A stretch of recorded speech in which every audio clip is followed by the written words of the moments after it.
do this.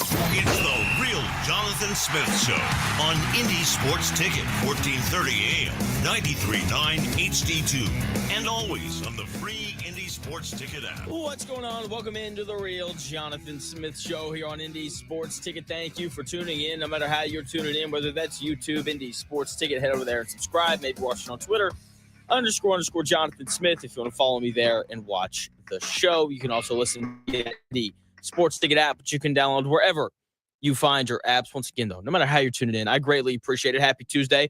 Hopefully you had a nice long weekend. If you went to the 500, hopefully you didn't do anything too crazy. And because, I was, following Indy 500 picks, and geez, some of y'all are nuts. Hopefully you had the opportunity to watch this Indiana Pacers team continue to play basketball, as they are now up 2-1 in the Eastern Conference Finals over the New York Knicks. And Game 4 is obviously tonight at home, Gainbridge Fieldhouse. If you can go, you absolutely should. And I'm sure there's some people sitting around today thinking that the Pacers should be up 3-0. Jonathan, they were up by 20. True. And that Game 3 collapse was incredibly frustrating, but it's a normal NBA thing. They were up by 20 in the second quarter. We've seen the Pacers erase 20-point leads in the fourth quarter during these playoffs.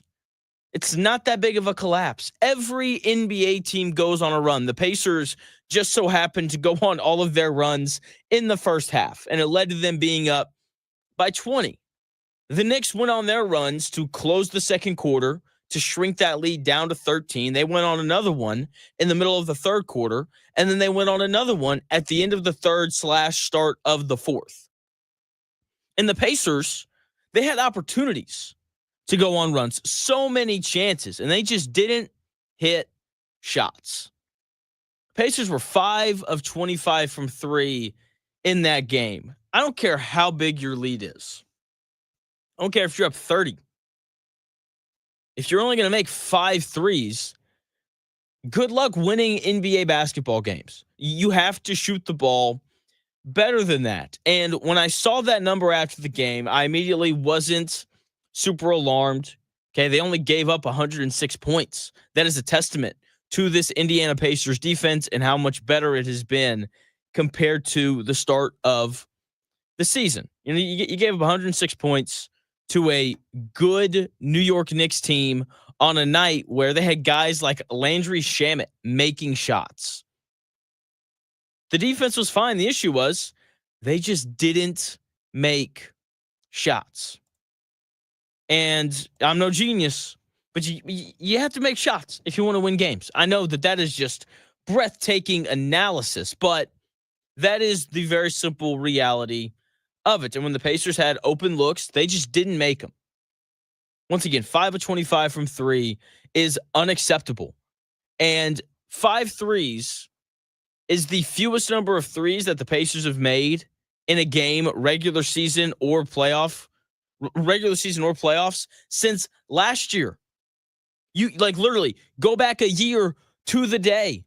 May 25th, 2024. Was the last time the Pacers had a shooting performance as bad as they did on May 25th, 2025, Game 3 against the New York Knicks. The Indiana Pacers went 5 of 22 from 3 against the Boston Celtics in Game 3 of the Eastern Conference Finals on May 25th, 2024. So the Indiana Pacers should now do everything they can from here on out to no longer play games on May 25th. I don't know if you can control that or not. More specifically, maybe they should try to not play games at home on May 25th, because that is apparently a cursed shooting day for them. Ridger chiming in over on the YouTube chat. They played way too slow. Totally agree. But it's hard to play fast when you're not scoring and you can't set up that pressure and you can't speed up the Knicks. Scoring, getting stops, it all goes hand in hand with that fast pace that the Indiana Pacers want to play at. And so I actually don't feel terrible about the Pacers coming out of that game. It took the Pacers having their worst three-point shooting game in a year. Karl Anthony Towns getting incredibly hot in the second half to beat the Pacers by 6. And the Pacers were due for a game like this. They've been, by far, the best three-point shooting team in the NBA playoffs, even after that horrid shooting night where they were 5 of 25 from three, they are still the only team in the playoffs shooting 40% from three. They're going to be fine. They're seriously, they're going to be fine. They still generated good looks. They just didn't make them. When you don't make open shots, you don't get to set up your pressure, and you don't get to hound the Knicks for 98 feet, 94 feet, and then you don't get to speed up the pace of the game. I get it. It sucks that they blew a 20-point lead, but I think they're going to win tonight. It's at home. I think it's pretty normal for teams down 2-0 in the Eastern Conference Finals when both teams are good. I think it's normal for the team down 2-0 to win Game 3. The Timberwolves, they won Game 3 against the Oklahoma City Thunder because human nature is a real thing. It is. It is a real thing. When you're up 2-0 and you feel like you're the better team, you relax a little bit. It's not on purpose. You're not trying to relax. I heard an interview with TJ McConnell from a few months back over the weekend, and he said something that's so true. Playing hard is a skill. Playing hard is a skill. And I know it's a skill because if it wasn't, then everyone would do it. Simple as that. And I didn't feel like the Pacers played with that same sense of urgency in Game 3 that they did in Games 1 and 2. And I truly believe it's just because human nature settles in. You know you're up 2-0. You know that if you lose this game at home, you still hold home court advantage. And I didn't think that the Pacers played with the right level of energy and intensity, and it led to them losing that game 106-100. I still believe the same thing that I did before this series started. And that's that the Pacers are the better team. They just had a bad shooting night in Game 3. They've still generated more good shots than the Knicks have. Their ability to make all five guys on the floor for the Knicks defend, that is tough for them to deal with defensively. The adjustment that Rick Carlisle has made going to Tony Bradley over Thomas Bryant, that has helped the Pacers control the glass better. Every shot that Jalen Brunson takes is tough, no matter who's guarding him. The Pacers can get Karl Anthony Towns or Jalen Brunson switched onto whoever they want, whenever they want. Even the Karl Anthony Towns shots have been tough. I know he's cooked Miles Turner, but I feel like the shots at the rim have been contested. Karl Anthony Towns is just playing well right now. And all of those things, I think, point to a Pacers series win. And even if they lose tonight, they've been great on the road all playoffs long. They win games 4 and 5 and close the Knicks out on the road. That wouldn't be surprising at all. It wouldn't be, because they've been so good on the road, and they're just an excellent, excellent basketball team, and they're simply a better team than the New York Knicks. And I think we saw it a little bit in Game 2. What a gutsy win. Seriously, just what a performance from this Pacers team, more specifically from Pascal Siakam. And I will now take a very small victory lap because on Friday before the game, I talked a little bit about how important Pascal Siakam is to this team and how when he's their second best player, it is dang near impossible to beat this Pacers team. And the Pacers needed him to be awesome in that game too. And he was. 39 points on 15 of 23 shooting is insane. And that's the kind of player that the Pacers need him to be. He has to look to score more often. He has so many favorable matchups in this series. OG Anunoby is the only player for the Knicks who can defend Pascal Siakam well. Mikal Bridges is too thin. We have seen Pascal Siakam post that dude up multiple times, get to a spot and score. Josh Hart, too small, too short. Same thing. We've seen Pascal Siakam post that dude up multiple times, get to a spot and score. Every big for the Knicks, Karl Anthony Towns, Mitchell Robinson, whoever, they're too slow to stay in front of him. So when OG Anunoby isn't defending Pascal Siakam, he has to get a touch because the Knicks have no answer for him. We saw it late in Game 3. They went to him time and time again down the stretch on the block, matched up on either Mikal Bridges or Josh Hart. And when they did, he got, 12 to 15 feet away from the basket, he would turn and he would get a bucket. When he is able to turn and shoot over that right shoulder, like, good luck stopping that dude. Unless you're OG Anunoby, because he's, like I said, he's done a pretty good job on Siakam throughout this series. But we saw how dominant he can be. We saw how big of a matchup advantage he is in game 2. We saw it. He posted up and he got to his spots whenever he wanted. And when great NBA players like Pascal Siakam, when they get to their spots, they score. If you watched the Thunder play last night, Shai Gilgeous-Alexander just walks everywhere and he gets to where he wants to get, and then he scores because he's a great player. Pascal Siakam, not as good as Shai Gilgeous-Alexander, but there's a very similar effect there. When he gets where he wants to, he scores. It's really that simple. And the Pacers have got to look to him to score a little bit more. He only took 14 shots in game 3. And I get it. The Pacers want everyone involved offensively. They don't want to run too much isolation. But when one of your best players has a matchup advantage, like, you have to go to it. And I didn't think that they went to him enough in that mid-post area enough in game 3. Only 14 shots for Pascal Siakam when role players are struggling to make threes. It's not enough. It's not enough. Like, he has to get more touches in those games. And we saw him get a ton of touches in game 2. And it led to the Pacers winning the game because he was awesome. Like, when he's 7 of 14 from the field, shooting the ball better than everyone else, he's got to get more than 14 shots. Like, Aaron Nesmith, love the dude. We're going to talk about him quite a bit today because he sprained his ankle. But he was 2 of 8 from the field. Like, why are we continuing to feed Aaron Nesmith when Pascal Siakam has it working? Andrew Nembhard, 2 of 9 from the field. Like, why are we letting him take 9 shots when Pascal Siakam has it working? Like, he has to get more touches in this series because he is the best matchup that the Pacers have offensively. And once again, we saw it in game 2 when he goes 15 of 23 from the field and he scores a playoff career high 39 points. Now, he's obviously not going to do that in every game, but Pascal Siakam should average 22 points a game in this series. He should. And, we'll see if he gets enough touches in order to be able to do that. In terms of game 2, I thought it was a very gutsy win. Felt much more like a normal Pacers game. Pace was up. Everyone played well. One guy played great.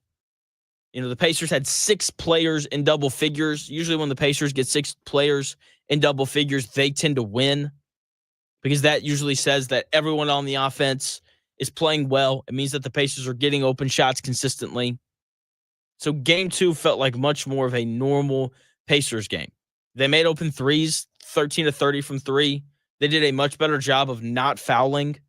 After allowing the Knicks to shoot 40 free throws in game 1, they only shot 21 free throws in game 2.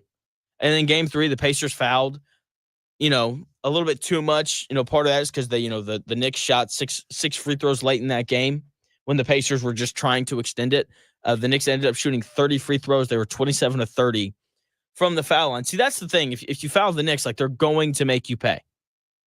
That's the very simple reality of it. Game 2, the Pacers only gave up 10 offensive rebounds, brought that number down from 13 in game 1, only gave up 9 offensive rebounds in game 3. Like, they have done a much better job of controlling the glass, which is obviously very important because the Knicks will beat you if you just allow them to offensive rebound. The other thing that I noticed that was different from game 2 than game 3, Tyrese Haliburton only had 11 assists in game, he had 11 assists in game 2. He only had 7 in game 3.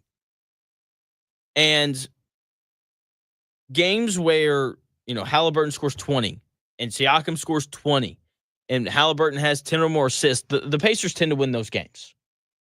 And I think that the only 7 assists speaks to the fact that the Pacers just missed a lot of shots that they normally make.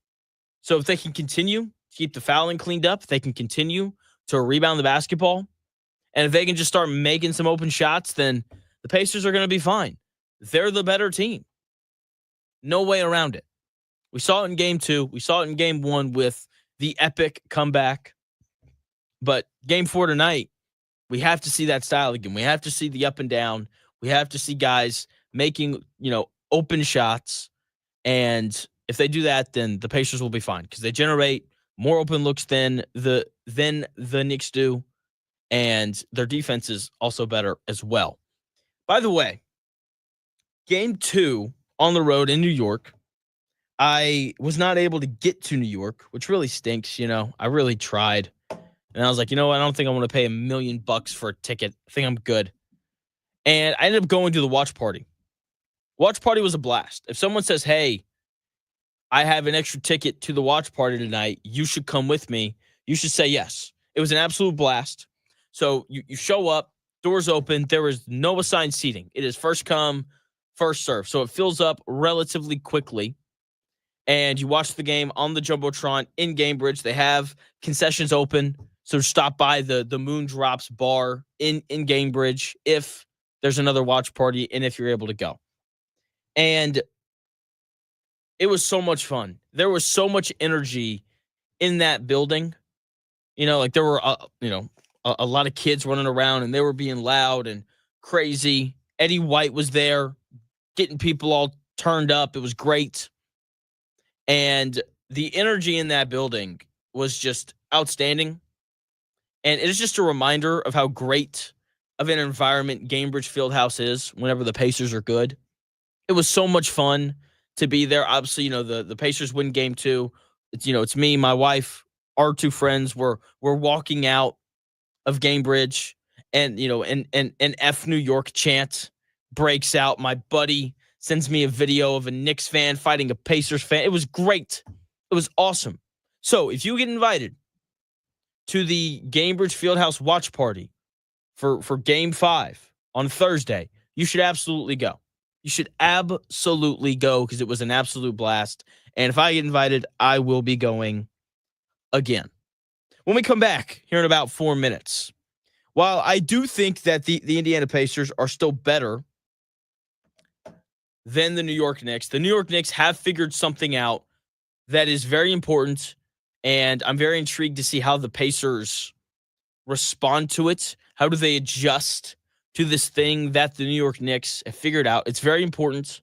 It's something that you can tangibly see because sometimes I think coaches discover things that I'm not smart enough to realize. But this is something that you can absolutely see. It has to do with the Knicks and how they rotate their players in and out. I'll tell you what that thing is when we come back here in about 4 minutes.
The best takes.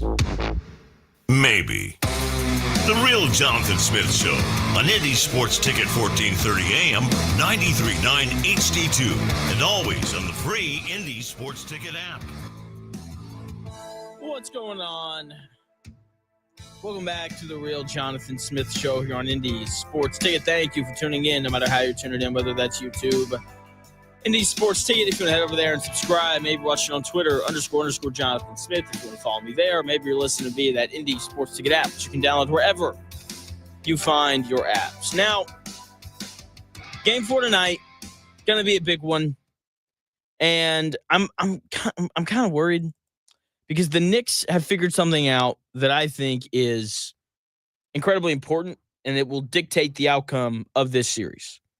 The Knicks are much better when one of Jalen Brunson or Karl Anthony Towns is on the bench. When they're both on the floor, the Knicks are not very good in this series so far. When they're on the floor, the Knicks defense is nothing short of terrible. Their defensive rating with both of them on the floor throughout this series is 134.5. That means that per 100 possessions that Jalen Brunson and Karl Anthony Towns are on the floor, they're giving up 134 points. Their net rating is negative 24.5. That means that when Karl Anthony Towns and Jalen Brunson are on the floor together, doesn't matter who the other three guys are, the Pacers are outscoring them by 25 points per 100 possessions. They're not good enough defensively, the Knicks, with both Karl Anthony Towns and Jalen Brunson on the floor. The Pacers have eaten them alive when they've both played together.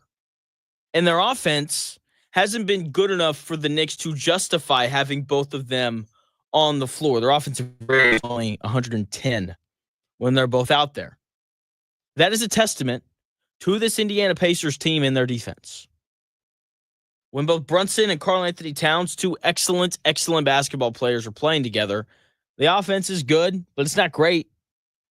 And they've done an excellent job, the Pacers have, of taking advantage of this lackluster defense when both Jalen Brunson and Karl Anthony Towns are on the floor. And look, you can have Mikal Bridges and Mitchell Robinson or Josh Hart and OG Anunoby on the floor with those two guys. But when, 2/5 of your defense are liabilities, like, good luck getting stops, especially against a team as good offensively as the Indiana Pacers are. And the Pacers have just been so much better than them when the Knicks have had their starters on the floor. When the Knicks made their big push in game 3, it came with Jalen Brunson on the bench. Started in the third quarter. The Knicks are down 78-65 with the minute and 39 seconds left in the third quarter. Jalen Brunson goes to the bench. Tom Thibodeau puts in DeLon Wright. When he goes to the bench, the Knicks are down by 13, 78-65. When he comes back in with 8 minutes and 48 seconds left to go in the fourth quarter, the score was 84-81. The Pacers were up. The Knicks went on a 19-3 run when Jalen Brunson went to the bench. When he came back in, the Knicks ended up taking the lead, but they didn't keep him on the floor for very long. He was on the floor for like a minute and 45 seconds. When he goes out, the Knicks are up 89-88. He goes to the bench in the fourth quarter with about 7 minutes left. He sits for 5.5 minutes. Comes back in with a minute and 37 seconds left, and the lead stayed the same. 1. The Knicks were up 99-98 when he came back into the game. This is the third time in that series. The third time in the series. Second time in game 3, where Jalen Brunson has gone to the bench and the Knicks have matched or greatly outplayed the Indiana Pacers. The 19-3 run in game 3. The 16-0 run in game 1 when he went to the bench. They brought him back in with 5 fouls, and the Pacers mount that incredible comeback. Same thing happened in game 3. He goes to the bench, the Knicks play better. He goes to the bench again, and the Knicks maintain that 1-point lead. The Knicks are better when one of Jalen Brunson or Karl Anthony Towns is on the bench. It seems that they're a little bit better when Jalen Brunson is on the bench. And I think that's just partially because Aaron Nesmith has done such an excellent job defending Jalen Brunson, whereas the Pacers don't really have a great option to defend Karl Anthony Towns. But when both of those guys are on the floor, the Knicks become a horrendously bad defensive team because you can't hide anyone against this Indiana Pacers offense, and I've talked about it a lot. And I thought that late in game 3, I thought that the Pacers did a bad job of attacking Karl Anthony Towns in the minutes that Jalen Brunson was on the bench. I thought he got to hide way too much. And if they did get the switch, if they got Halliburton with the ball, Karl Anthony Towns defending him, I didn't think that Tyrese Halliburton did a good enough job of attacking him. I think that, if Pascal Siakam got the switch, I don't think he did a good enough job of attacking Karl Anthony Towns, because even if Brunson's on the bench, it just becomes all the more important to make Karl Anthony Towns defend. And if Karl Anthony Towns is going to be on the bench, then it becomes all the more important to make Jalen Brunson defend as often as possible. And it becomes a little bit harder to hunt and pick on those guys, whether it's, Karl Anthony Towns or Jalen Brunson on the bench. But when there's only one, you have to find a way to involve them in the action as much as possible. Whether that's, Jalen Brunson's defending Aaron Nesmith and you run Aaron Nesmith off of a million screens and you make Jalen Brunson work through all of that. Whether that's, Karl Anthony Towns is defending Miles Turner and you make Karl Anthony Towns defend the screener. I don't care what it is. You have to make those guys work on that end of the floor, because they're not in there to play defense. They're in there to score, and that is part of the wear down effect, making those dudes work. So I'm very intrigued to see how the Pacers try to adjust to what I think is going to happen, which is that the Knicks are going to stagger those guys and their minutes a little bit more. I'm also interested to see if the Knicks go out of their way to spend more time with one of them on the bench. I'm not convinced that they will, because Tibbs is pretty stubborn.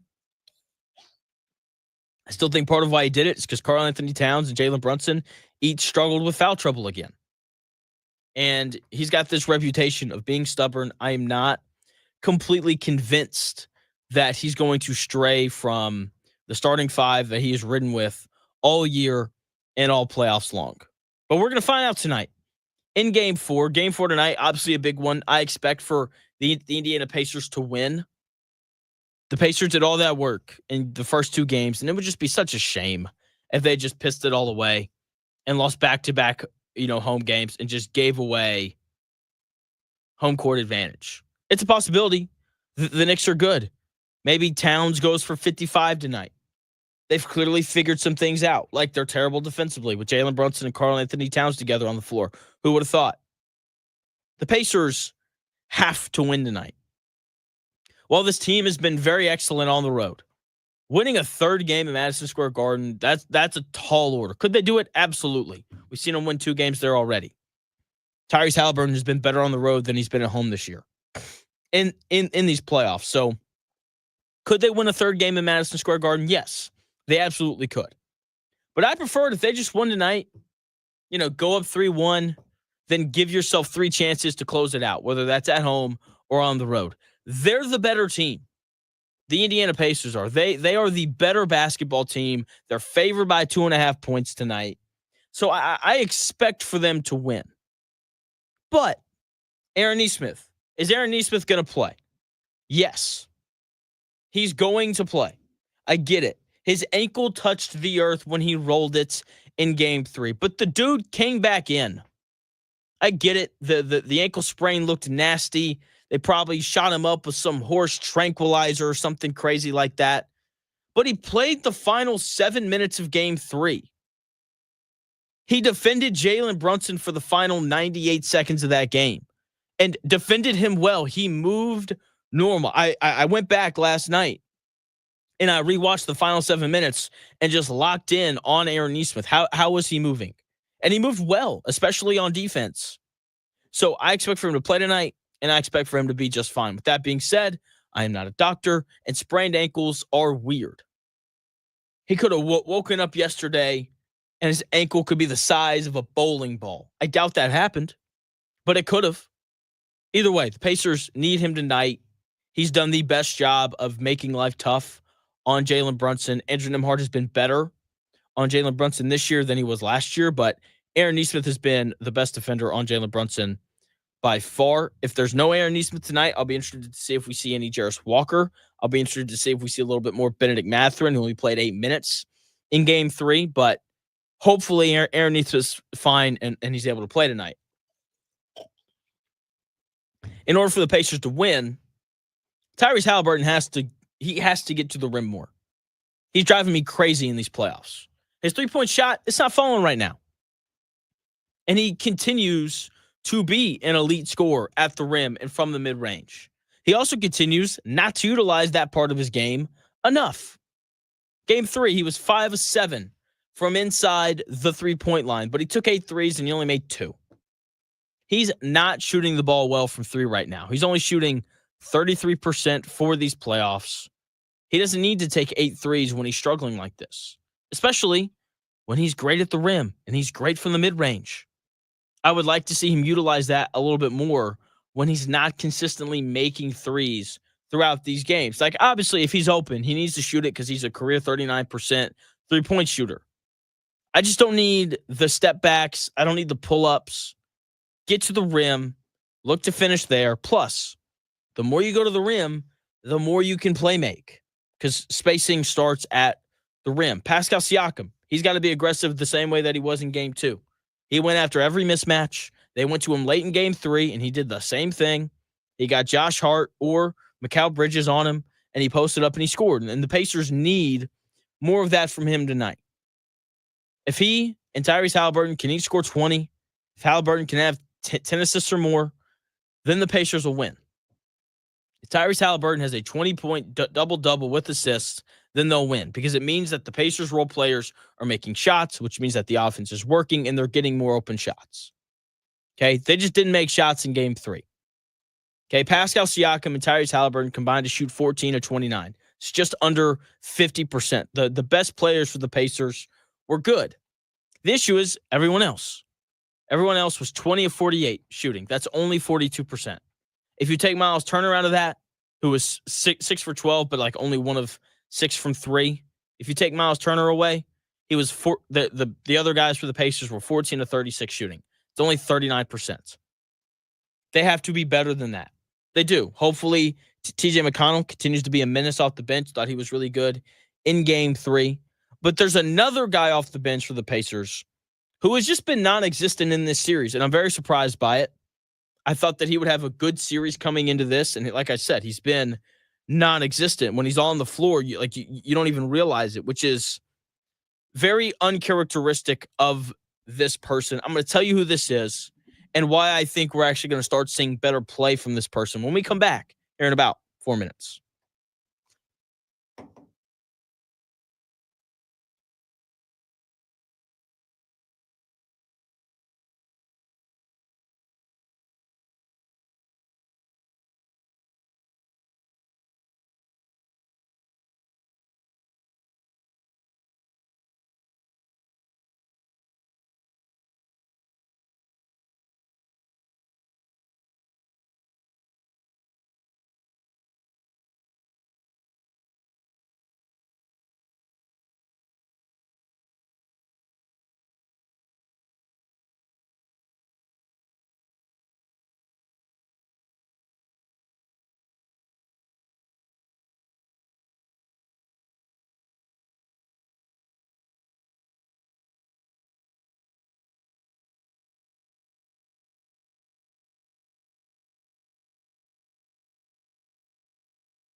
fits in today's sports world, it's here.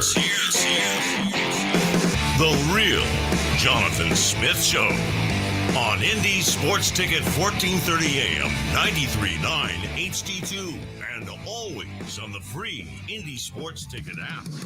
Welcome back to the real Jonathan Smith Show here on Indy's Sports Ticket. Thank you for tuning in, no matter how you're tuning in, whether that's YouTube, Indy Sports Ticket. If you head over there and subscribe, maybe watch it on Twitter, _ Jonathan Smith, if you want to follow me and check out the show there. You can also listen via the Indy Sports Ticket app. Benedict Mathurin continues to struggle, and it's frustrating, and it's annoying, and he just doesn't really look like himself so far in this series against the New York Knicks. I don't even notice when he's on the court. And at first I was like, that's kind of good, because sometimes, he can be over aggressive. He can just look to do a little bit too much whenever he has the basketball in his hands. But in this series, he hasn't been aggressive enough. Through these first 3 games, he's played 40 minutes. He's only taken 8 shots. He's only made 2 of them. Now, he has taken 7 free throws, and he's made all 7, but he's not looking for his shot like he normally does. He is great at getting to the rim. He's great at finishing at the rim. He's great at drawing fouls at the rim, but he's not getting there enough. 8 shots for him through 3 games is it's not enough. And I think that lack of aggressiveness is why we didn't see him play much in game 3. He only played 8 minutes. And this is a series that should favor him, because OG Anunoby is going to defend Pascal Siakam, and Mikal Bridges is going to defend Tyrese Halliburton. No one else on that New York Knicks roster can stay in front of that dude. And the Knicks don't have much rim protection. Yes, obviously when Mitchell Robinson's on the floor, they have guys who can contest shots at the rim. But Karl Anthony Towns, come on now. Dude's not protecting the rim. He's not protecting the rim. So, more Mathurin minutes, please, and more aggression from him. This should be a series where he's really good, but you sit around and you watch him, and he's just passing the ball aimlessly on the perimeter, and guards don't do that. If you're a guard, you got to look to catch and shoot, you have to look to get to the rim, or you have to look to set up your teammates. And Mathurin isn't doing any of those 3 things. And that's not who Benedict Mathurin is. He is a guy who is aggressive. He's a guy who thinks that he's the best player on planet Earth. He thinks he's the best thing since sliced bread. And the Pacers bench should be a strength in this series. And it hasn't been. And part of that is because Benedict Mathurin hasn't been good. TJ McConnell was good in game 3. Obi Toppin has been valuable. But in order for the Pacers bench to be significantly better than the Knicks bench, which it has not been so far in this series, Benedict Mathurin has to be better. He's due for a breakout game. 2 for 8 in this series is insane. Once again, he's got to be better than that. And hopefully tonight is the night where he goes crazy. Hopefully tonight's the night where he checks in and he's got a little bit more swagger and he's getting to the rim and he's hitting tough shots. Because that's what he is. He is a tough shot maker, and you need to have that on your team, especially this Pacers team. So hopefully tonight he goes crazy. Catilin Clark sidelined for 2 weeks with a quad strain. That's not good. It's not surprising. I'm honestly surprised more women in the WNBA don't get hurt like this, just because it's a very physical league. There's pushing, there's grabbing, you're running through 70 arms. If you're someone like Catilin Clark, you're running through, a million people grabbing you and pulling on your jersey. And, when you get into the rim, you're getting hit every time. It's a tough, physical league. And obviously, Catilin Clark being out really stinks for the Indiana Fever, because, she's obviously the best player on this Fever team. 2 weeks in the WNBA, that's a pretty decent chunk of time, because remember, they're only playing 40 games or so. And, 2 weeks in a 40-game season, that's probably 6 games, 5 or 6 games. That's an eighth of the season. You don't want that, obviously, for very obvious reasons. The Fever need her on the floor to be as good as, everyone thinks that they can be. They're one of the betting favorites to win the WNBA finals this year. They are. And so Herb not being available for them sucks. But this roster is much better. It's much better. Aaliyah Boston, back for her third year, playing pretty well, averaging, a double-double right now, 18 and a half points, 11 rebounds a game. That's, an impressive stat line for your second-best player. Kelsey Mitchell continues to be one of my favorite players on this Fever team. She just gets buckets, man. It's amazing. Averaging 18 points a game, shooting the ball pretty decently from three, only at 35%, but that'll improve over the course of the season because Kelsey Mitchell is an excellent shooter. They went out and they got that Howard girl who went for, 27 the other night. Lexi Hall off the bench is averaging double digits. Like, they are better. They are deeper. This is a good team. Bonner, she's like third all time in the history of the WNBA in scoring. So the Fever will be fine without Catilin Clark. Okay, the Fever are not the team that should be upset by this. It's, the fans. The fans have to be upset by this because tonight or tomorrow night, the Indiana Fever, they're going to play on the road against the Washington Mystics. And the Washington Mystics had to move their game from where they normally play to where the Wizards play because all these people bought tickets to see Catilin Clark.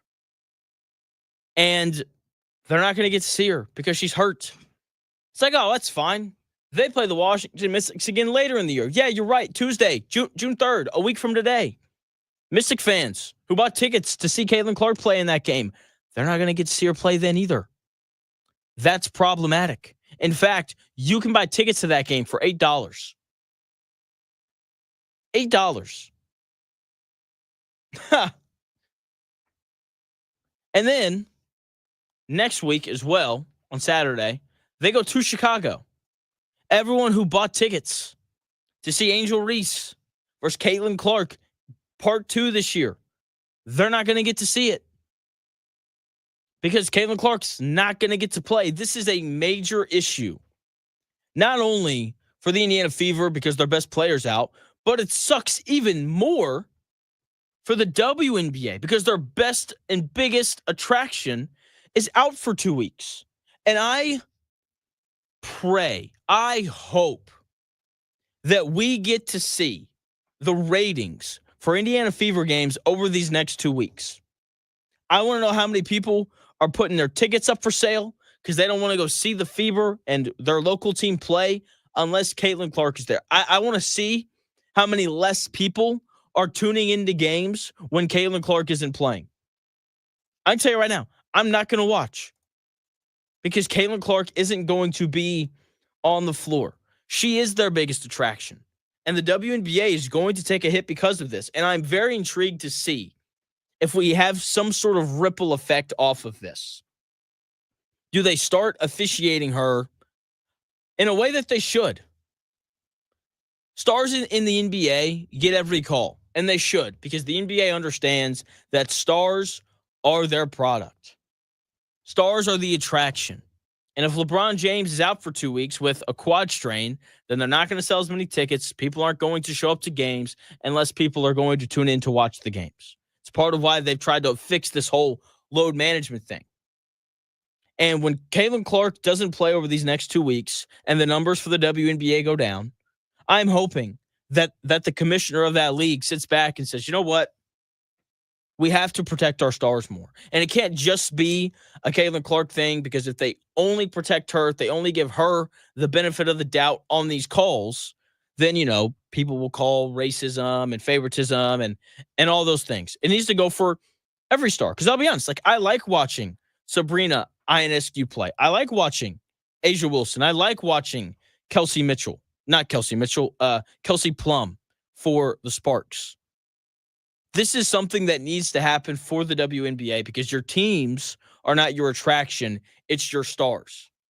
This isn't the NFL where people are showing up because they love their favorite team. People are showing up, buying tickets, buying food at the concession stands at these games because their favorite players are playing. It's the reality of it. And I'm very intrigued to see whether or not the WNBA changes the whistle for their better players after seeing the numbers drop, because the numbers are going to drop. They're going to. I know that it's going to happen. Game 4 of Thunder and Timberwolves happened last night. The Thunder are the best team in the NBA. Whoever comes out of the Eastern Conference, whether it's your Indiana Pacers or the New York Knicks, they're probably going to lose to the Oklahoma City Thunder if everyone stays healthy. Okay, they score completely differently than the Indiana Pacers do, the Thunder. It really just kind of comes down to 3 players, whereas the Pacers are getting everyone involved. In order for the Thunder to win games, they need for Shai Gilgeous-Alexander, Jalen Williams, and Chet Holmgren to all play well. They need all 3 of those guys to score, and if they're not scoring, then they need those guys to set up everyone else. The Alex Carusos, the Isaiah Joes, the Aaron Wiggins of the world.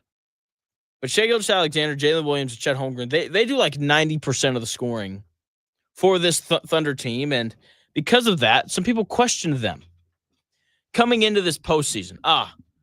Is Jalen Williams good enough? Is he ready for these tough games and these tough moments? Is Chet Holmgren good enough? Is he ready to hit big shots late in games? And both of those dudes, Chet Holmgren and Jalen Williams, they both just continue to be awesome in the Western Conference Finals. Shai Gilgeous-Alexander continues to prove why he was voted MVP. He got 40 last night. He's an incredible player. He's the best guard in the NBA. He looks so much more superior to Anthony Edwards. He just does. Like he and Anthony Edwards look like they don't belong on the same floor together. Like that is how much better Shai Gilgeous-Alexander has been than the NBA's current golden child, Anthony Edwards, or as Skip Bayless likes to call him, Canthony Edwards. That's pretty good. I like that. I do. And while Anthony Edwards continues to struggle in that series, Shai Gilgeous-Alexander just continues to make every play. And Jalen Williams and Chet Holmgren, the 2 sidekicks who are supposed to kind of help the Thunder get past these teams offensively, they've hit every big shot. And it continued last night. Jalen Williams goes for 34 points and 5 assists. He goes 6 of 9 from 3. Every time the Timberwolves double teamed Shai Gilgeous-Alexander down the stretch, because they had to. Like he was getting so many buckets. Jalen Williams made a shot. They did. There was one point, the Timberwolves are closing the gap. They double Shai. Shai Gilgeous-Alexander makes a nice little bounce pass. Jalen Williams catches it, laces a 3. Chet Holmgren as well. Same thing. He had a couple big threes last night. He scored 21 points. He also had 7 rebounds and 3 blocks. He had a couple big threes when the Timberwolves were trying to make a push late in that fourth quarter. Jane Daniels made a great move. Driving, he's on like the left wing. He's got Chet Holmgren on him. And he drives hard to the right, puts his shoulder into Chet, spins off, gets back to the left hand. And Chet Holmgren makes a great recovery after being not knocked off balance. And he blocks this open layup with 40 seconds left. If Jane Daniels had made the layup, he would have cut the Oklahoma City Thunder lead down to 3.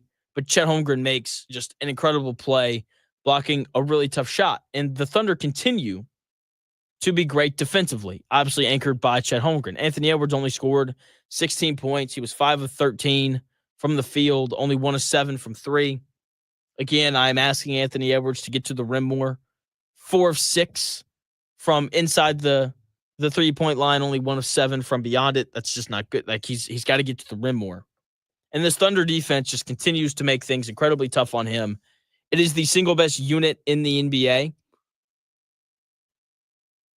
And it continues to show up in big spots in this playoff run. That's probably going to end up in a championship. I think that if the Thunder were to play the Knicks, I think they would beat the Knicks in 5. The Knicks just simply aren't nearly as good as the Thunder. They're not deep enough. They're not good enough offensively, and they're definitely not going to get enough stops. The Pacers, however, would make things tough on Oklahoma City, given the way that they run their offense, given the fact that they are good on defense. Would love to see Aaron Nesmith get up underneath, Shea Gilgeous-Alexander for a full 7-game series. I think that would be so much fun to watch. So, this Pacers team, from just a pure basketball sense, I really hope that they wind up being the ones to come out of the Eastern Conference. I'd like them to win tonight. I think they go up 3-1. Wouldn't be surprised if they cap the series off on Thursday, either winning Game 5 in New York, because that's just how this team is. And, I hate the whole this team made a statement kind of thing. But the Pacers going into Cleveland Game 5 and winning that game when they very easily could have just kind of been like, we'll get it in Game 6. Felt big to me. Felt important. Because the best teams in the NBA, the teams that compete in the NBA Finals, are teams who can finish series off, especially tough ones. And the Pacers went into Cleveland, and they closed them out Game 5 on their home floor, won 3 road games. The Pacers can do that to the Knicks as well. They have an opportunity, but first, they have to win tonight. I'm sure there's some people frustrated. You're probably listening. You're like, geez, the Pacers should be up 3-0. They were up by 20. I didn't think that the Game 3 collapse was that big of a deal. Felt like a pretty normal NBA thing. My thoughts on the Pacers going up 2-1 and that Game 3 collapse when we come back here in about 4 minutes.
do this.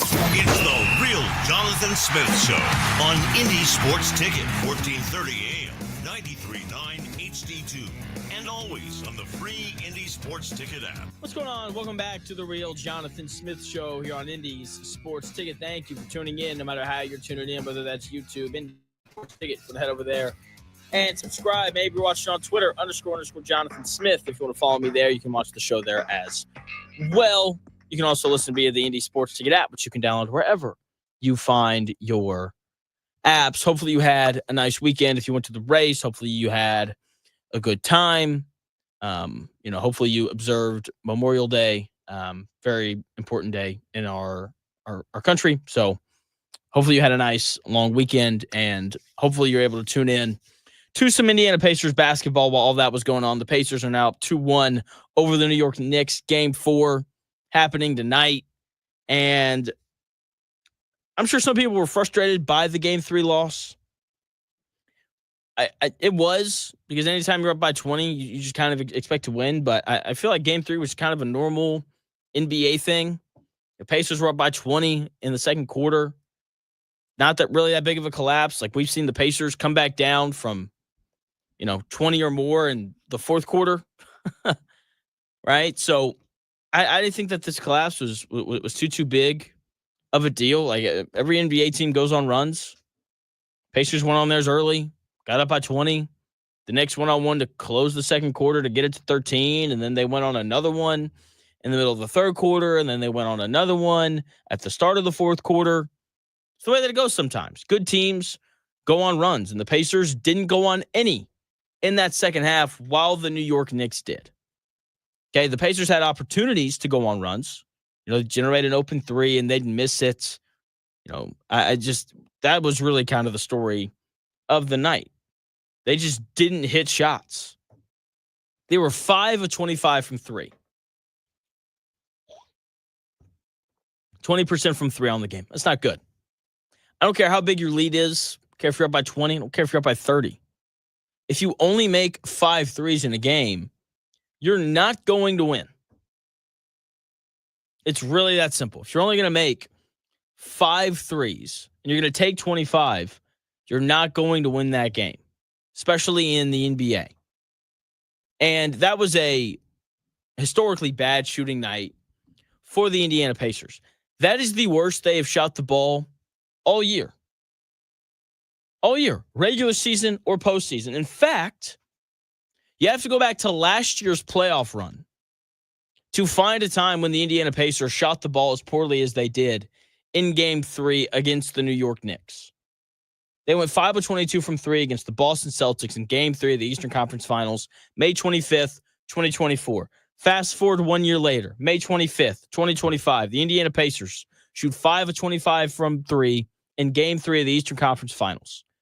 New rule, the Indiana Pacers no longer play games on May 25th. Shouldn't be allowed anymore.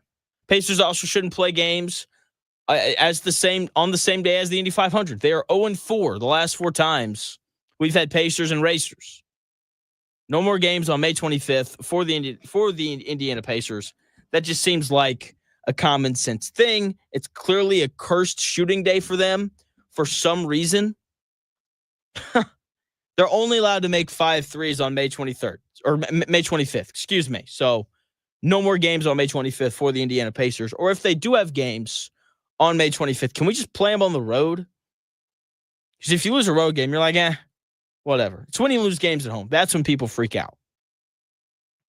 And despite the Pacers shooting the ball so poorly, once again, their worst three-point shooting game in a year to the date. Despite that,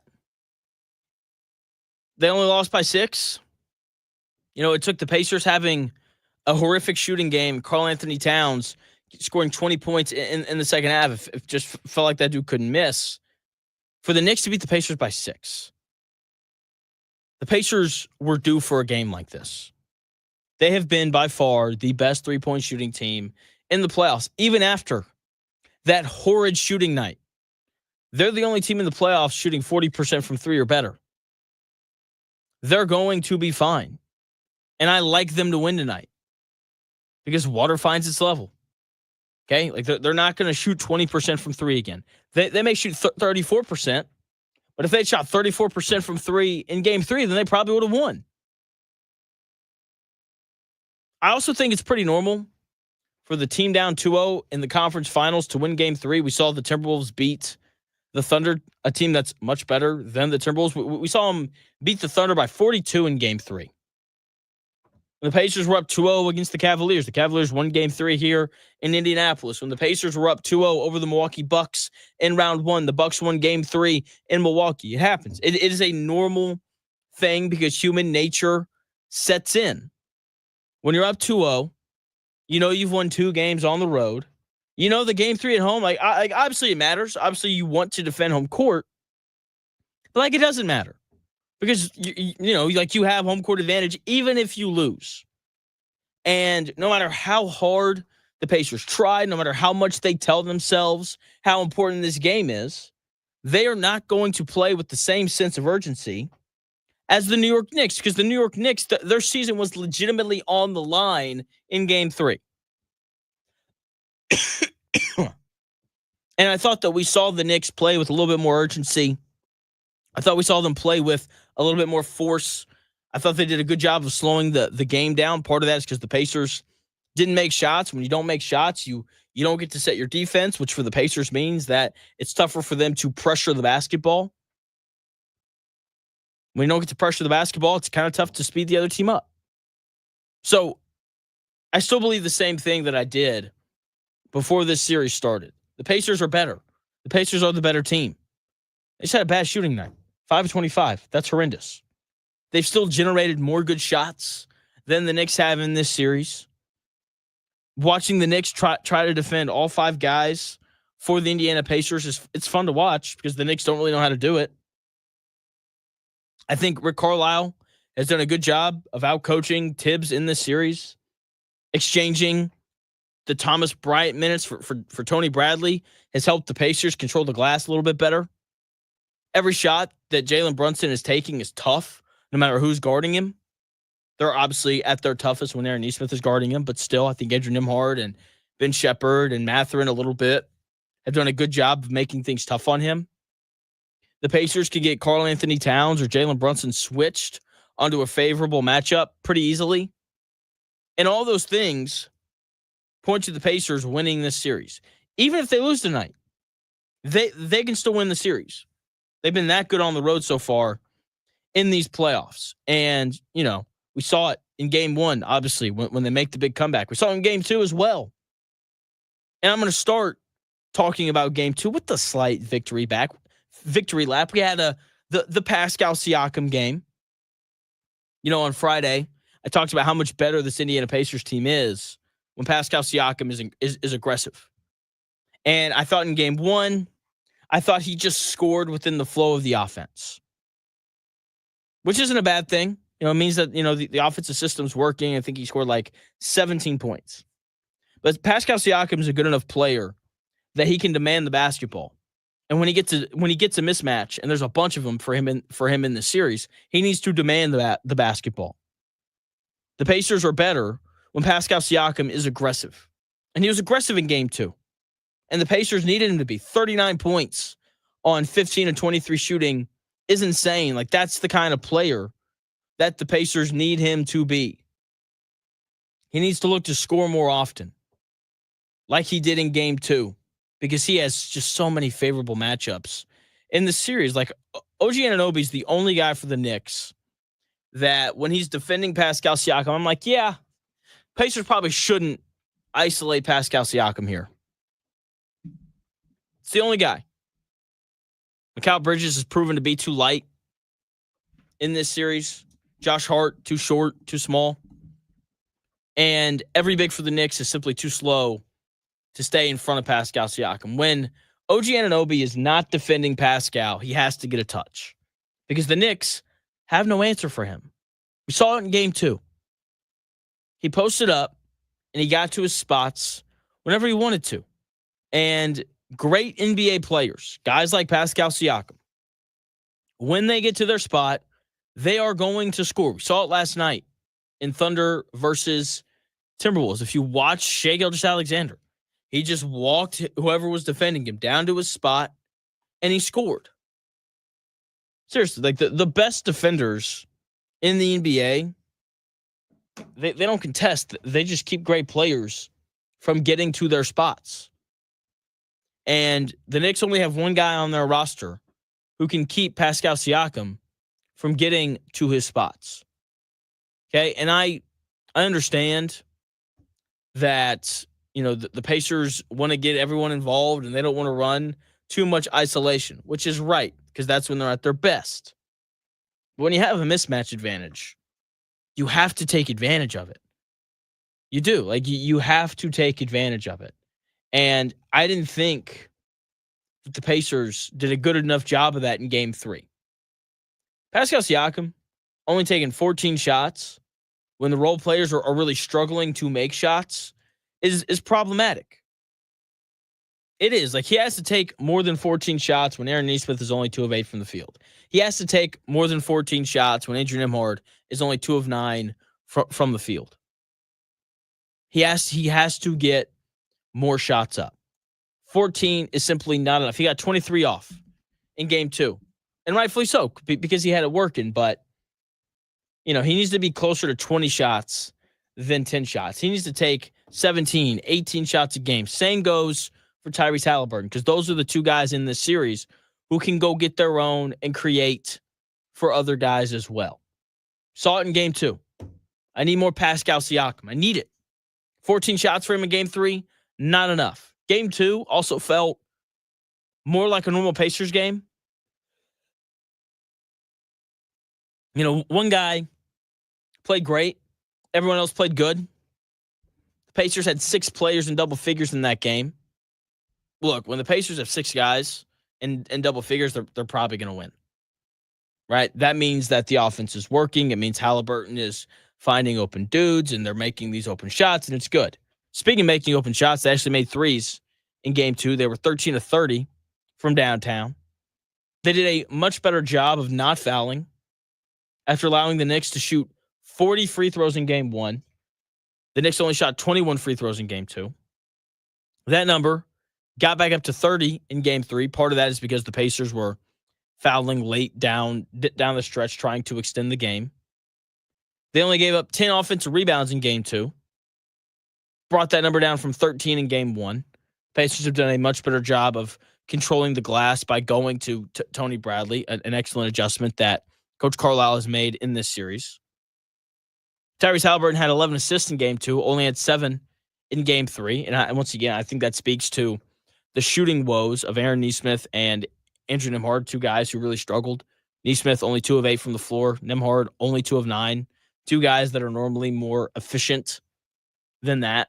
Miles Turner also, you know, he was 6 of 12 from the floor, but I don't know, he was 1 of 6 from 3. Like, that's not like him. So everything that the Pacers are known for doing, they did in Game 2, and they didn't do it well in Game 3. They didn't make open shots. That's the biggest thing. But they have done a good job of cleaning up the fouling and the rebounding. And if that continues, then I love the Pacers' chances to win the series, because I just don't think that they're going to continue to shoot 20% from 3 for the rest of the series. I think that they're going to find a way to start shooting the basketball a little bit better. They are the better team. I felt that way before the series started. And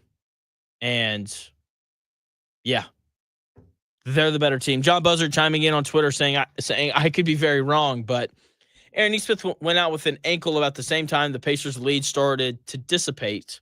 Good word, Buzzard. He wasn't the same when he came back. Turner played like a man possessed. They need both of them tonight. I thought he moved fine when he came back, especially on defense. I will say offensively, he kind of hung out in the corner a little bit more. He didn't cut quite as often. I don't know. I felt like the Pacer lead started to go away when Jalen Brunson went to the bench and the Knicks started to play through Karl Anthony Towns, because I think that in the series, the Pacers have excellent answers for Jalen Brunson. I don't know about excellent answers, but they have more answers, right?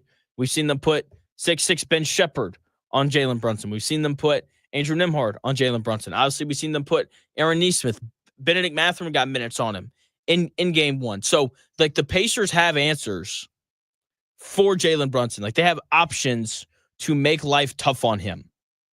They do not have answers to make life tough on Karl Anthony Towns. They have Miles Turner. That's really it. Tony Bradley's only playing minutes when Mitchell Robinson is on the floor. He definitely can't guard Towns. Thomas Bryant doesn't need to play for the rest of the series. And when they put Miles Turner on Karl Anthony Towns, he's just tearing Turner up on the perimeter, driving by him, hitting threes in his face. And then when they put Pascal Siakam on him or Obi Toppin on Karl Anthony Towns, he's just going down to the block and he's hitting little easy flip shots. And so I thought that the Pacers lead went away.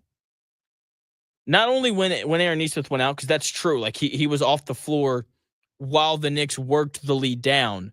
But I thought it was more because the Pacers didn't have an answer for Karl Anthony Towns than it was Aaron Nesmith wasn't playing, because Jalen Brunson wasn't on the floor during that stretch either. Like, if it had been Jalen Brunson and he was getting buckets every time down, then I'd be like, yeah, if Aaron Nesmith was in there, then this would probably be different. I feel like it was more of Towns just played great than it was of Aaron Nesmith wasn't on the floor. Even though he's obviously important, he needs to play tonight because he has been the Pacers' best option on Jalen Brunson. But I thought that the reason why the Pacers' lead went away was more because of Karl Anthony Towns and just him being awesome in game 3 than it was about Aaron Nesmith going out. So maybe I'm wrong on that. We're going to find out tonight, because Aaron Nesmith is either going to play or he's not. And if he doesn't play and they lose, then it'll probably be because Aaron Nesmith didn't play.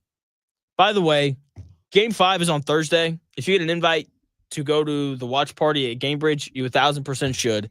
It was an absolute blast, because if they win game 5, you're going to hear more F New York chants, and we love F New York chants. They're great. And I was able to go to the watch party for game 2 and had a blast, because the only people showing up to a watch party at Gamebridge are the people that really care about the Pacers. And the building, like, it wasn't full, like none of the nosebleeds were filled up, but it was still very loud. It was still a very fun environment. So if you get the opportunity to go to the Pacers watch party for game 5, if they do one, then you should 1,000% go and do that. When we come back here in about 4 minutes, the Knicks have figured something out very, very important that has to do with Karl Anthony Towns and Jalen Brunson. I'll tell you what that is when we come back here in about 4 minutes.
may, one day, be a must-listen for sports enthusiasts. Yeah, and monkeys might fly out of my butt. Uh-oh. The Real Jonathan Smith Show on Indy Sports Ticket 1430 AM, 93.9 HD2, and always on the free Indy Sports Ticket app. Welcome back to the Real Jonathan Smith Show here on Indy's Sports Ticket. Thank you for tuning in, no matter how you're tuning in, whether that's YouTube, Indy Sports Ticket. So head over there and subscribe. Maybe you're watching on Twitter, _ Jonathan Smith, if you want to follow me there and hang out a little bit. You can watch the show there. It's good. It's a good time over on the X, the Everything app. You can also listen to the show on Indy's Sports Ticket. You can download that app wherever you get your app. Talking Pacers, Knicks, Game 4 all day. Really just the series, because the series has been fun. And tonight's a big one. I do expect for the Pacers to win, even though the Knicks have figured something important out. The Knicks are much better when one of Jalen Brunson or Karl Anthony Towns is on the bench. When they're both on the floor, the Knicks are not a good team because the defense has just been nothing short of terrible against the Pacers so far in this series whenever the Knicks have had both Jalen Brunson and Karl Anthony Towns on the floor. They are giving up 134.5 points per 100 possessions while Karl Anthony Towns and Jalen Brunson are on the floor together. Their net rating is negative 24.5, which means that per 100 possessions, the Pacers are outscoring the Knicks by 24.5 points when Karl Anthony Towns and Jalen Brunson are playing together. And the defense is clearly the issue. And what should be the trade-off is, hey, like, we'll be worse defensively, but our offense is going to be so much better, with those two guys on the floor at the same time. And the Knicks just haven't really made that happen. And that is a testament to this Indiana Pacers team and how much better they have become defensively. The Knicks offensive rating when they're on the floor is only 110. That's not great. Okay. And we've seen this happen throughout the series about how the Knicks are better with one of Jalen Brunson or Karl Anthony Towns on the bench. I personally think they're better with just Towns on the floor. Okay, when the Knicks made their push in Game 3, it came when Jalen Brunson was on the bench. Started in that third quarter. The Knicks were down by 13, 78-65 with a minute and 39 seconds left in the third quarter. Jalen Brunson goes to the bench, sits for, about 5 minutes. He comes back into the game with 8 minutes and 48 seconds left to go in the fourth quarter. And the score was 84-81. Pacers led. They went on a 19-3 run with Jalen Brunson on the bench. So he comes back. Game's a little more even. The Knicks still do take the lead. He goes back to the bench. Knicks are up 89-88. About 7 minutes left to go. He comes back in with a minute and 37 seconds left. The lead had stayed the same. It was 99-98 when he came back into the game. That's the third time in this series. Second time in Game 3 when Jalen Brunson went to the bench and the Knicks matched or outplayed the Pacers. Remember the 16-0 run in Game 1 when he went to the bench? Then he comes back in and the Pacers make that comeback. The Knicks are better when one of Jalen Brunson or Karl Anthony Towns is not playing. When both of those guys are out there, they become an awful defensive team. You can't hide anyone against the Pacers, and this is a point that I've made over and over and over again. They make all five guys defend at all times because guys are constantly cutting, screening, and moving. And that's tough to defend. To have all five guys be on the same page at all times defensively for 24 seconds is hard. That's part of why I like what the Pacers do. It's part of why I don't like the heliocentric offenses where it's really just like a ball screen. Because then it's like, oh, you mean only three guys have to communicate this possession? Great. The other two guys just get to hang out in a corner? Cool. Sounds good to me. Pacers, when you play them, you can't do that. And so because you can't hide anyone, when Towns and Brunson are on the floor together, the defense becomes awful. But when only one of them is on the floor, they become better. The Pacers have done a bad job of attacking Karl Anthony Towns in the minutes that Jalen Brunson was on the bench. We saw it in Game 3 if Halliburton got switched into Karl Anthony Towns. He didn't go at him. He wouldn't take him off the dribble. He wouldn't get to some sort of step back three. It's problematic. If Pascal Siakam got switched onto him, go to the rim. He's probably going to foul you because he's Karl Anthony Towns. He doesn't know how to keep his hands to himself. He's like a 4-year-old boy. Go at him when Jalen Brunson is on the bench. You have to do that. I thought there were too many possessions where the Pacers just didn't involve him defensively at all.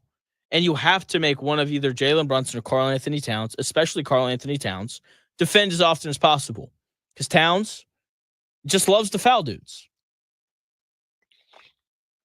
He does. He doesn't have great control over his arms for some reason. And he hits dudes, and he pushes guys in the back, and all that kind of stuff. So, you have to involve him and get him into foul trouble. Because for some reason, that guy wants to be in foul trouble. And I get it.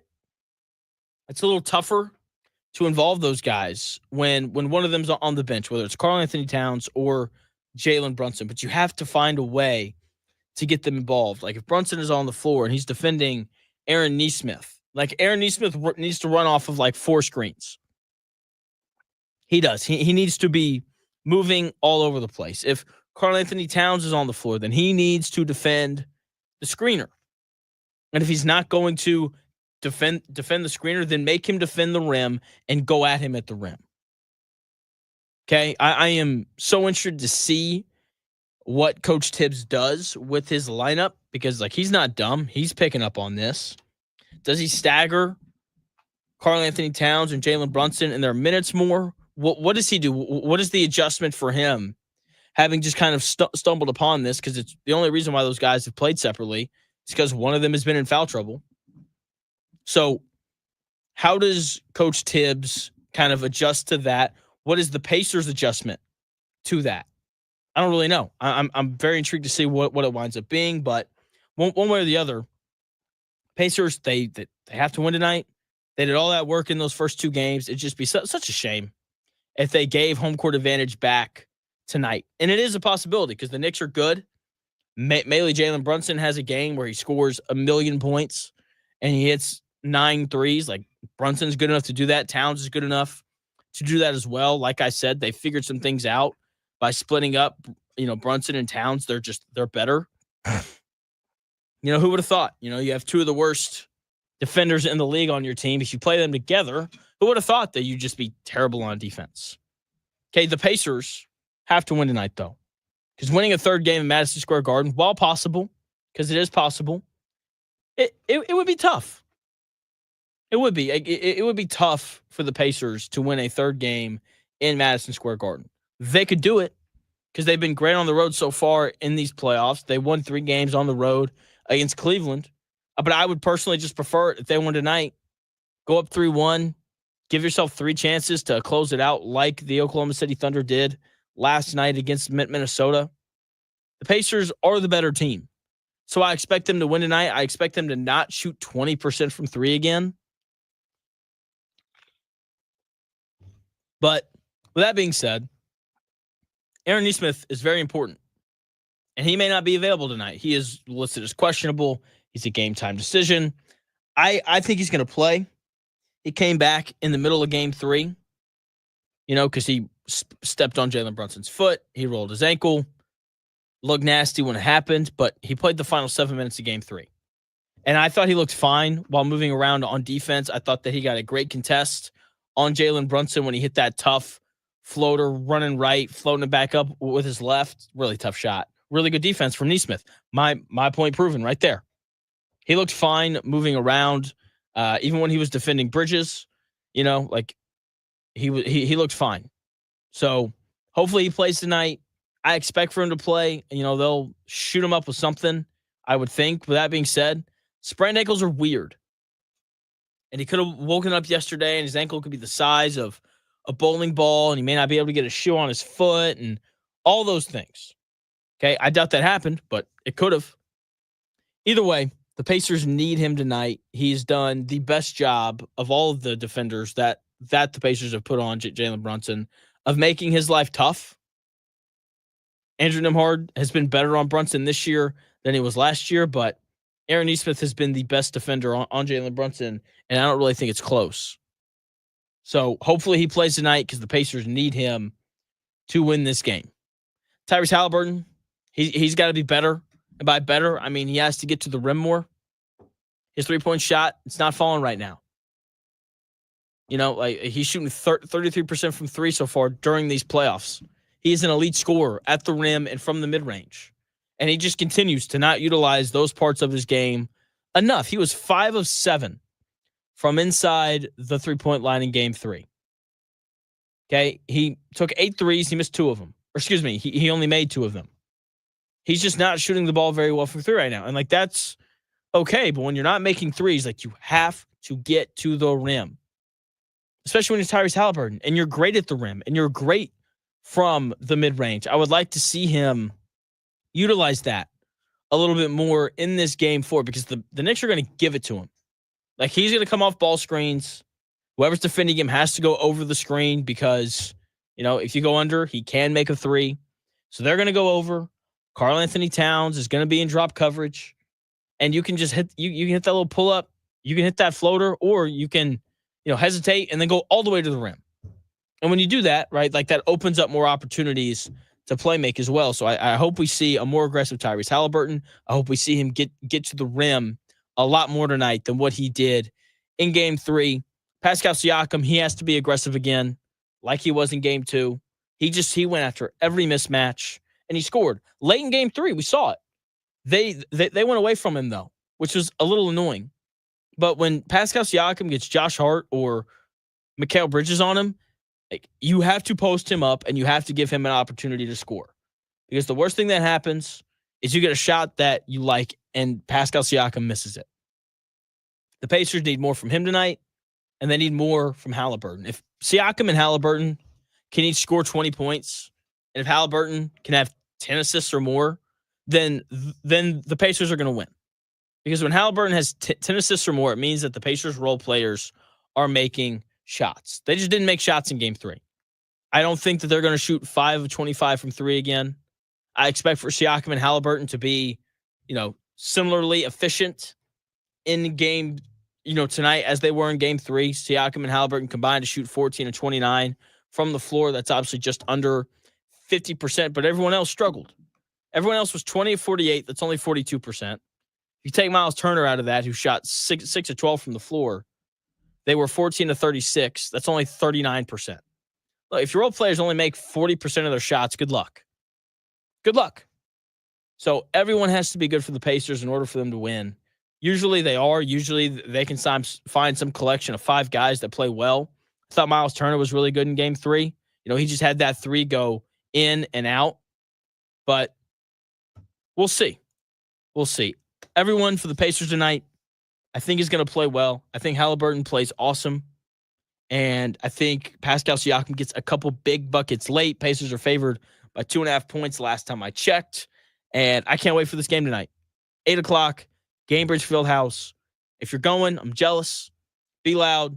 Have a good time. And go Pacers. I like them to win and cover tonight. I also think that we get a big performance from someone very specific off of this Indiana Pacers bench. Someone who's been pretty non-existent so far in this series. I think he finally finds his groove tonight. I'll tell you who that is when we come back here in about 4 minutes.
The best takes.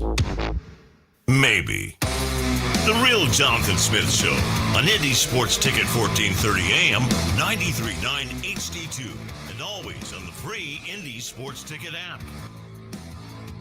What's going on? Welcome back to the Real Jonathan Smith Show here on Indy's Sports Ticket. Thank you for tuning in, no matter how you're tuning in, whether that's YouTube, Indy's Sports Ticket. If you want to head over there, subscribe, hop in the chat to be part of the conversation. Maybe you're watching on Twitter, __ Jonathan Smith, if you want to follow me there. As I said, you can watch the show there as well. And maybe you're listening via that Indy Sports Ticket app. Thank you for listening. No matter how you're listening, it is always greatly appreciated. The Dan Dockett Show coming up here in about 20 minutes, noon to 3. Played golf with Charles Barkley over the weekend. Very excited to hear how that went for him. And, yeah. Anyway, Pacers, Knicks, Game 4 tonight at home. Bennedict Mathurin just continues to struggle. He has struggled so much in this series to a point where I don't even realize when he's on the floor. He's just simply not his normal aggressive balls to the wall. I'm isolating, getting to my jumper type self that we've, kind of seen him become over the course of this season and, so on. So I am just very intrigued to see how he looks tonight because he's going to be important, especially if Aaron Nesmith is limited or if Aaron Nesmith can't play at all. Like he is he's the guy who when Aaron Nesmith got hurt during the regular season, he was the guy who started in place of Nesmith. So he's going to be important. He's a big, long dude. They'll probably try him on Jalen Brunson a little bit more. They put him on him in game 1. He did a decent job. Like those are the kind of players you want on Jalen Brunson, tall, long dudes, because Jalen Brunson wants to get into you, use his strong shoulders to kind of bump you off to create space, and then hit a 15-foot jumper over you. So he's going to be important tonight, especially if Aaron Nesmith doesn't play. And like I said, Mathurin has really struggled in this series. He's just not aggressive enough. He's played 40 minutes in his first 3 games, and he's only taken 8 shots. He's only made 2 of them. 5 of those shots, by the way, came in game 1. He has taken 7 free throws, so congrats to him on that. He has made all 7 as well, but he's just not looking for a shot like he normally does. This is a guy who is an excellent one-on-one scorer. A guy who can score a lot in isolation. We haven't seen him really even attempt to do that, and that's problematic because he's an important part of this bench unit for the Pacers, and he's just simply not being as impactful as he needs to be. 8 shots in 40 minutes through 3 games is not enough for him. It's not enough. He should be able. He can go at anyone. Not name Mikal Bridges or OG Anunoby in this series and score. And OG Anunoby is going to guard Pascal Siakam. And Mikal Bridges is going to guard Tyrese Halliburton. Josh Hart plays hard, rebounds, does all those great things. He can't guard Bennedict Mathurin. Come on now. You think Karl Anthony Towns can stay in front of that dude? Absolutely not. He has to be better in this series. And I thought that he would be. I figured he would be a guy that we were talking about a ton just because of the lack of good matchups that the Knicks have for him. And so hopefully, tonight's the night where he finally kind of gets it going a little bit because he's just been pretty much non-existent so far in this series. And at some point, he's going to have a big game because it can't only be McConnell off the bench. It can't only be McConnell and Toppin because Obi Toppin has been pretty good off the bench as well. It's like Obi Toppin and TJ McConnell have done their part coming in off the bench, but no one else really has. Sure, Tony Bradley, he's doing a good job of rebounding. Ben Shepherd's hit a couple of threes. He's trying hard to defend Jalen Brunson. But Mathurin, he's the guy. He's got to be better. He has to be better. No way around it. If the Pacers want to win this series, I think he will be better. I think that the Pacers win tonight. I think Mathurin scores double digits. I think he comes back, and I think he's very aggressive, looking for his shot, especially if there's no Aaron Nesmith and it's Mathurin in that starting lineup opposed to Aaron Nesmith. So no word yet on what they're going to do with Nesmith. Like I said, though, he played the final 7 minutes of Game 3. And I don't know. I feel like if you can play the final 7 minutes and defend Jalen Brunson for the final, 98 seconds, then you can play in Game 4. But then again, sprained ankles are weird. So who knows? Speaking of sprains and being hurt and missing games, Catilin Clark is sidelined for the next 2 weeks with a quad strain. And this isn't good for the Fever because they're off to a 2-2 start. If someone's out for 2 weeks during the NBA season, you're like, oh, you're going to miss 6 or 7 of the 82 games. But in the WNBA, you're going to miss 6 or 7 of, your 44 games. And so, that's not good for the Fever. Anytime you're missing your best player for any chunk of the season, that becomes problematic. But this Fever roster is better. Aaliyah Boston is averaging 19 points and 11 rebounds. She'll be kind of the new engine of this offense. Kelsey Mitchell is just a bucket getter, averaging 18 points a night. Howard, she had 27 the other night. Lexi Hull's averaging double digits off the bench. Bonner, she's only averaging 2.5 points a game, but she's third all time in the history of the WNBA in scoring. So I think that the Fever will be fine. They're gonna find ways to score. It'll obviously look different without Catilin Clark. There won't be as much angst during and after these games, and so it's not good for the Fever, but they'll be fine. Okay, they're still one of the favorites to win the WNBA finals this year, but obviously you want your seeding to be good. I don't know how good some of these other teams are coming up on their schedule, but I do know that I feel bad for them because no one's going to watch their games now. Yes, it's terrible for the Fever that Catilin Clark's not going to play, but it's even worse for the WNBA because their biggest attraction is now out for 2 weeks at least, could be longer. What is the WNBA going to do? What are the Washington Mystics going to do? They had to move the game. They were going to play, in some 3,500 person stadium or whatever. They moved it to where the Wizards play so they could accommodate all these people that were, going to show up to not to watch the Mystic, but to watch Catilin Clark. And now she's not going to play that game tomorrow night, by the way. How empty is that stadium going to look? What are the TV ratings going to look like for that game? They're on Ion Friday night against the Connecticut Sun. One of the better teams in the league last year. I have no idea about this year. Game's on Ion. I hadn't heard of Ion until Catilin Clark started playing on that channel. What are their ratings going to look like? Not this Saturday, but next, June 7th. They play the Chicago Sky on the road. That game's going to be on CBS, national TV. Catilin Clark won't be back by then, I don't think. What are the ratings going to look like for that game? Tickets are only $21. That right there tells you all you need to know. Catilin Clark not playing in that game. What is the WNBA going to do when people stop watching because Catilin Clark isn't playing? I do think that this is going to have an impact on the officiating in the WNBA if they're smart. I don't know if they are or not. We're going to find out. The NBA and the NFL understand that you have to protect your stars. We don't like it that when a quarterback gets tapped on his head, there's a flag. We don't like it that when Patrick Mahomes gets sacked and the offensive lineman falls down on top of him, because that's going to happen. That's what happens when you tackle someone. We don't like that results in a 15-yard penalty.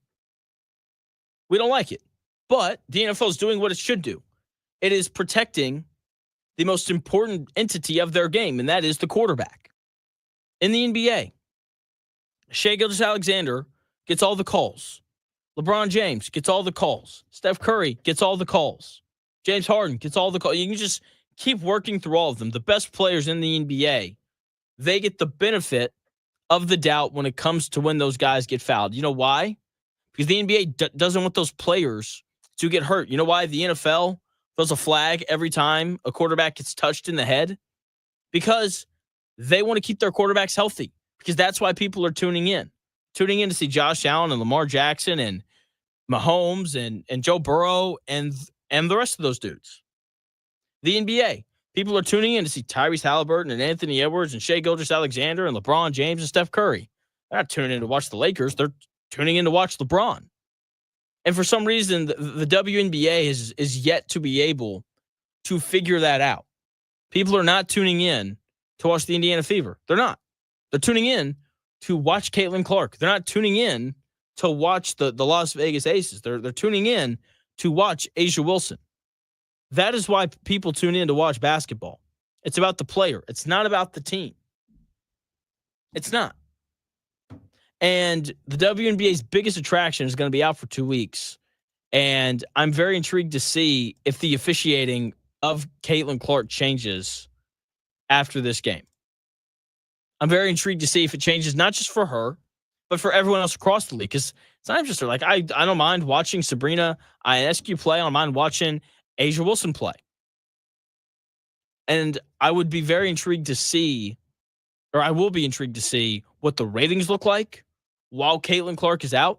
How much do they go down? Because they are going to go down. How many people turn on the TV to watch Catilin Clark, realize that she's hurt, and then turn it off? And then they don't come back for the next 2 weeks until she's playing again. I am so excited to see these ratings. I'm sure that they're going to do everything they can to keep them quiet because they don't want people to know what they already know, and that's that the reason why this league is growing is because of Catilin Clark. But someone's going to find the ratings, and someone is going to put them out, and I'm very intrigued to see what they look like. And I also hope that the WNBA pulls some of these officials aside and they decrease the physicality of the game. Because, like, that's what needs to happen. They need to protect all of their stars, not just Catilin Clark. They need to protect A'ja Wilson as well, because people like watching her play. They need to protect Sabrina Ionescu as well, because people like watching her play. They need to protect Kelsey Plum as well, because people like watching her play. It's so important. Leagues are built on stars more than anything else. Yes, people root for teams and those things, but stars are what get people to a television screen. And when the biggest star in your sport is out for 2 weeks with a quad strain, you've got to find some way to keep this from happening again. And I think that the easiest way to fix it is just to tighten the whistle up a little bit. Don't let people grab and hold her. Don't let people shove her in the back and grab her and, keep her from getting to where she needs to go, because quad strains can happen because of just wear and tear. So hopefully WNBA fixes some of this officiating stuff and they start giving calls to their superstars just a little bit more often. I think that would be good for the league. Also for the watchability. Like, it's not fun watching someone just get crushed and be like, where's the foul? I should never have to ask that question. And I find myself asking it all the time when I watch these WNBA games, and hopefully this injury to Catilin Clark fixes some of that. That's going to do it here on the Real Jonathan Smith Show. Hopefully you enjoyed the show. Check me out on Twitter, __ Jonathan Smith. You can follow me there. You can watch the show there as well. Head over to YouTube, subscribe to the Indie Sports Ticket YouTube page. Hop in the chat tomorrow because we're back 10 to noon. It's going to be great as always. So, yeah, YouTube, Indie Sports Ticket, subscribe. The Dan Ockett Show set to come your way next. He went and played golf with Charles Barkley yesterday. He may have taken enough money off Charles to retire. We'll see. I don't know. Very excited to hear him kind of talk about his golf match with the great Charles Barkley from yesterday and the Pacers and just how well they're playing right now, even though it doesn't feel like it because they lost game 3 at home. Once again, I expect them to bounce back tonight, and I think they cover that 2.5 point spread. Thank you again for tuning in. I'll talk to you tomorrow starting at 10 o'clock.